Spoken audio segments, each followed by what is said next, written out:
choisis la vie, la grâce d'être femme avec Marie, un être de communion.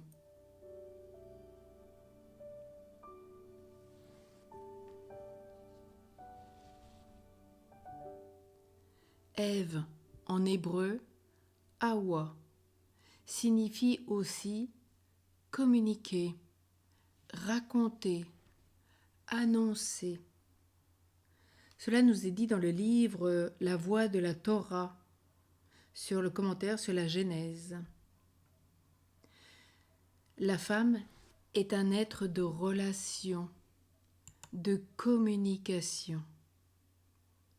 La fillette habituellement parle 6 mois plus tôt que le petit garçon. À 9 ans, elle a 18 mois d'avance verbale sur lui. Anatomiquement, l'aire corticale du langage est plus développée dans le cerveau féminin. La tradition juive raconte avec humour que Dieu créa le monde en 10 paroles. Il en donna 9 à la femme et 1 seule à l'homme, selon les paroles du Talmud. Cela ferait partie de la nature de l'homme et du Père de ne dire qu'une parole quand la femme en prononce 9. Pourquoi ? La femme par nature est prophétique. Elle doit donner les prophéties de Dieu. Elle doit donner toutes les idées. C'est pourquoi elle émet beaucoup plus de paroles et il faut bien sûr que ces paroles soient ajustées. Nous en sommes bien d'accord.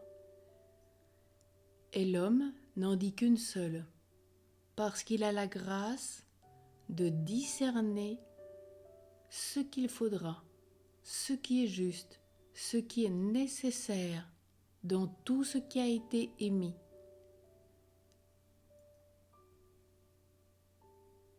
Dans les évangiles, on entend la mère de Dieu à l'Annonciation, auprès d'Élisabeth lors du Magnificat, au temple de Jérusalem quand Jésus a 12 ans, et aussi à Cana au début du ministère du Christ.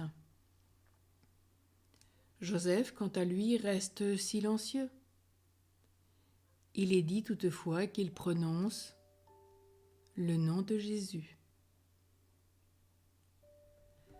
Prendre du temps pour écouter sa femme,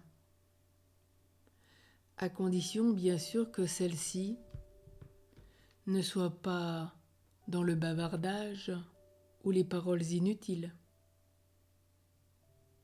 Mais prendre le temps pour écouter sa femme, voilà un service rendu par l'époux dans la vie conjugale. Et la femme, elle a besoin de parler. Elle a surtout besoin d'être écoutée et comprise dans ce qu'elle ressent, dans ce qu'elle pense.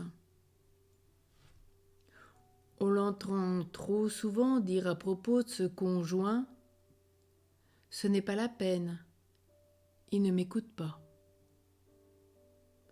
Inversement, respecter patiemment son mari, qui peut avoir quelque peine à parler de sa vie intérieure et émotionnelle.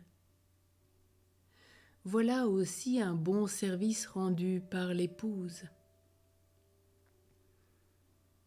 Et nous nous rendons bien compte que la Vierge Marie dans les évangiles a beaucoup plus parlé que Joseph, mais à juste titre. Et Marie aussi avait une grâce à Nazareth, nous disent les pères de l'Église. C'est que quand Joseph rentrait le soir, elle le servait par amour. Elle l'écoutait de tout ce qu'il avait vécu dans la journée, de tout ce qui l'avait touché dans les relations qu'il avait pu avoir. Alors merci à la femme qui rend ce service à l'époux de l'écouter.